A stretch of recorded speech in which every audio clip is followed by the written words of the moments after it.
Hello children, let us start our next topic from the lesson light, that is different types of mirror, spherical mirrors actually. Last time we had talked about plane mirror or a mirror whose reflecting surface is plane. Children, I had told you to perform an activity. I had told you to take a spoon and just see your face from in that spoon from both the sides, one side which is curved inward and the other side which is curved outward. So all the time, not necessarily that we will come across those types of mirror whose reflecting surface is plane.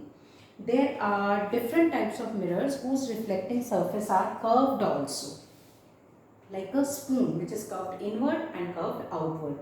Most common type of curved mirrors are spherical mirrors, or the spherical mirrors are those mirrors whose reflecting surface is a part of hollow sphere. There are two types of spherical mirrors commonly we found, that is concave mirror and convex mirror. First of all, what is concave? First of all, children, you must know what is a spherical mirror. A spherical mirror is that mirror whose reflecting surface is a part of hollow sphere. This is a spherical mirror. Suppose the light is coming from this side. Okay. So the mirror whose reflecting surface is a part of this hollow sphere of glass. So you need to, this type of mirror is called spherical mirror. Commonly there are two types of spherical mirror, concave mirror, not commonly, actually there are two types of spherical mirrors. One is concave mirror and the other is convex mirror. A concave mirror whose reflecting surface is curved inward and is a part of hollow sphere. Children, now you need to pay the attention. This is quite important, then only you will understand. First of all, I have not drawn the complete mirror here. Complete spherical mirror whose reflecting surface is a part of hollow sphere. This is a sphere, hollow sphere, which is hollow from inside. It is made up of glass. Okay. It's not necessarily that the light falling on this spherical ball, glass ball, will reflect from this part, or it may reflect from, or it can fall on this part also, or light can enter here also, or it can reflect from this part also. So first of all, concave mirror is that mirror whose reflecting surface is curved inward. Children, in this case, this is the complete spherical mirror is that mirror whose reflecting surface is a part of hollow sphere. Suppose this is a hollow sphere. Now, this is a hollow sphere whose reflecting surface is curved inward. Light is entering in this and you can see this is reflecting. Light will reflect back from this part. It will go back, reflect back from this part, and this reflecting surface is curved inward. So a spherical mirror whose reflecting surface is curved inward and is a part of hollow sphere. It is a part of hollow sphere. Simply you have to keep one thing in the mind, that the whole hollow sphere is not reflecting the light. The portion from which the light is reflecting, that part is curved inward or that part is curved outward. If the reflecting part of the hollow sphere is curved inward, that means it is a concave mirror. If the reflecting part of the hollow sphere is curved outward, then it is a convex mirror. So, reflecting surface of convex mirror curved outward, that means again this is a complete hollow sphere. I have not drawn, just to give you the description. Now I am drawing. See, this is a part of sphere. This reflecting surface is a part of this hollow sphere. But here the reflection is not taking, light is not entering like this. Light is falling on this mirror like this. Suppose it has fallen like this and it is reflecting back like this. So here you can see the reflection of the light has taken place from the surface which is curved outwards. And here the light had been reflected from that part which was curved inward. So a mirror whose reflecting surface is curved inward, that type of mirror is known as concave mirror, and convex mirror whose reflecting surface is curved outward, that is called your convex mirror. Before we start our ray diagrams, we must understand the meaning of these terms. These are very important terms we need to understand. We must know the definition also of these terms. So next is our center of curvature. It is the center of the hollow sphere of the glass of which the mirror is a part. Mirror is a part of this hollow sphere. Now, in case of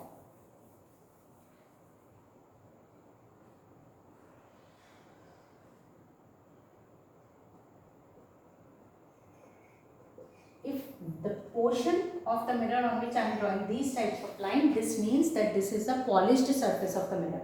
Have you ever seen a mirror from the behind also, back side? You will notice that the back side of the mirror is polished. So this is a polished surface showing that the reflection is taking place from this part only. So it is the center of the hollow sphere of which the mirror is a part. Mirror is a part of this hollow sphere. And the center of this hollow sphere is known as center of curvature. It is denoted by capital letter C. Capital letter C. Now, in case of, this is that type of mirror whose reflecting surface is curved inward. You can say concave mirror. Here, it is that type of mirror whose reflecting surface is curved outward. This is convex mirror. You know, this is the mirror. Here, in case of concave mirror, the center of curvature lies in front of the mirror. But now see, this is also again, it is the center of the hollow sphere of which the mirror is a part, or this is called center of curvature. Same definition. But in case of convex mirror, as this is the reflecting surface, light will reflect from this part. So this lies behind the mirror. In case of convex mirror, the center of curvature lies behind the mirror. And here the light will enter like this and then it will be reflected back. So according to you and according to me, the center of curvature of a concave mirror lies in front of the mirror. In front of the mirror means in front of the reflecting surface. Similarly, in case of, again, center of curvature of a convex mirror is the center of the hollow sphere of which the mirror forms a part. But in case of convex mirror, it lies behind the mirror. Behind the mirror means behind the reflecting surface. Next is our radius of curvature.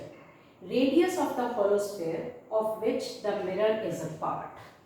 Radius of the hollow sphere of which the mirror is a part. Now let me draw this also. This is our center of curvature. It is the radius of the mirror of which, it is the radius of the sphere of which the mirror is a part. Same way it lies in case of here, it lies behind the mirror. Suppose I have taken this. This is center, this is radius of curvature.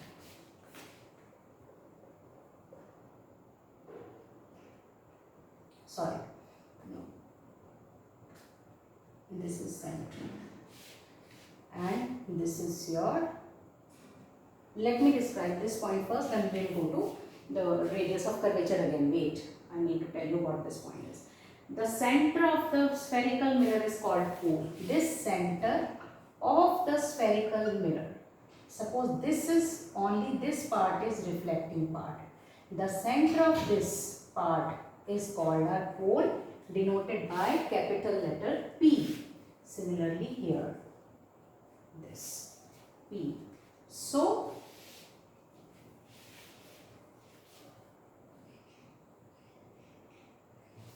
this part. Now let us switch over to our radius of curvature again. radius of the hollow sphere of which the mirror is a part. Mirror has to be a part of. This is the center of the hollow sphere. Distance between pole and center. Pole and center, or the radius of the mirror of which the mirror is a part. Radius of the hollow sphere of which the mirror is a part. Now this way the mirror will be the part of this hollow sphere. Radius of curvature. Similarly, radius of the hollow sphere of which the mirror is a part. This is called your radius of curvature, denoted by capital letter R. Similarly, the center of the spherical mirror is known as pole, denoted by capital letter P. Now children, just now we have talked about three things related to our spherical mirror. One was pole. Pole is the center of the mirror, and center of curvature is the center of the hollow sphere, and radius of curvature is the radius of the hollow sphere of which the mirror is a part. If we find out the distance from this to this, P to C, this is called a radius of curvature. Now principal axis. What is principal axis? It is an imaginary line, a straight line passing through the center of curvature and pole. In case of this, a line passing through the center of curvature and the pole is known as principal axis. It is an imaginary line. It is a straight line passing through the center of curvature and the pole is called your principal axis. Now what is principal focus? First of all, we must know what is the principal focus of a concave mirror and then convex mirror. Principal focus of a concave mirror is a point on principal axis. It is a point on principal axis to which all the light rays which are parallel to the axis. Wait children, I have to draw this again. I have to remove everything. Now I will draw only the reflecting part or only the mirror. Suppose this is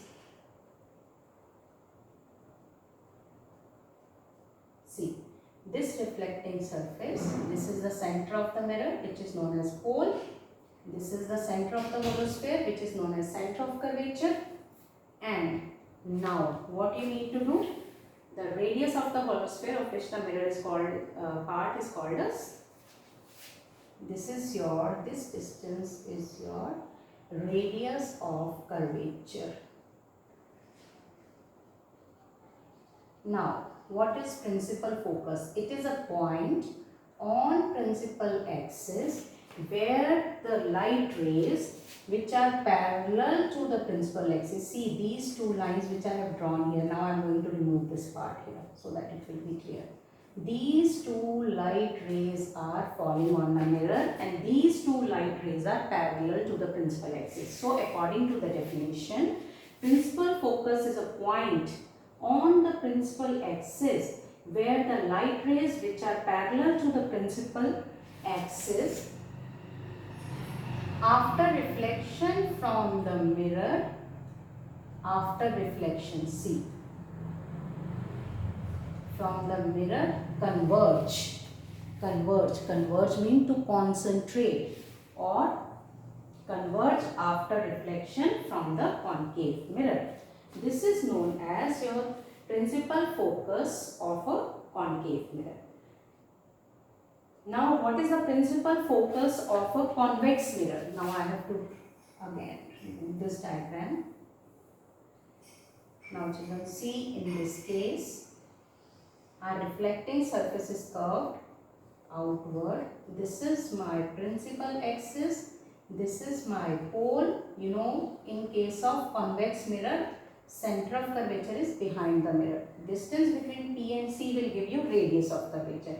Again, it is a point on the principal axis where is a point on principal axis from which a beam of light rays initially parallel to the axis, same way, light rays which are initially parallel to the axis appear to diverge after being reflected from convex mirror.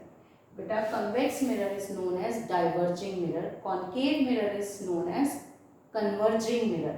Reason is, see, here the light rays after reflection will scatter, will move away. So this is called diverging of light rays. That is why convex mirror is known as diverge mirror. And this is known as converging mirror because here the light rays which are already scattered, but they, after reflection from the mirror, they concentrate or they fall on one point or they meet at one point. That is why this mirror is known as, concave mirror is known as converging mirror. Here, according to the definition, it is a point on the principal axis from which a beam of light rays initially parallel to the principal axis appear to diverge after being reflected, but actually the light rays goes like this. But when we virtually try to meet these lines, you will see that they are meeting at this point. Why I have drawn dotted line here? Because the light rays after reflection go like this. But when we retrace the path of these reflected rays, we come to know that again they meet at one point, and that point is known as principal focus of a convex mirror. Here the light rays are not actually meeting, but that is why it is written appear to diverge. They are not diverging actually from this point, they appear to diverge. From this point they are scattering away, but actually they are not scattering away. They are scattering away from this part of the mirror only, but appear to diverge after being reflected from the convex mirror. So this is the definition of principal focus of a convex mirror. Now the last topic, that focal length of a concave mirror is the distance between the pole and principal focus. The distance between F and P, distance between F and P, that is known as focal length, denoted by small letter f. Similarly, in case of convex mirror, it has a virtual focus. It does not have a real focus because it is behind the mirror. How can we go behind the mirror? So it's a virtual focus and it lies behind the mirror. I hope this is clear. Now, before I finish this off, next time I have to start an important topic from where the question definition. Children, in the exam you are given a definition, and definition will be surely, if you are given a definition will be from this part only. So now in next video I have to start the image formation, how and which type of images are formed by spherical mirrors. Before I start that, I need to give you the relationship between radius of curvature and focal length. You know, this distance between pole C and P, that is your radius of curvature. Between P and F is your focal length. So focal length, that is denoted by, that is half of radius of curvature. This is the relation between, if you are asked to write the relation between focal length and radius of curvature, this is the relation between F is equal to R upon T. F is the focal length, R is the radius of curvature. Half of radius of curvature is your focal length. This is this is the relation between focal length and radius of curvature. Children, please do write all these definitions in your fair copy. These are really very important definitions. So please copy down these in your fair copies. Thank you.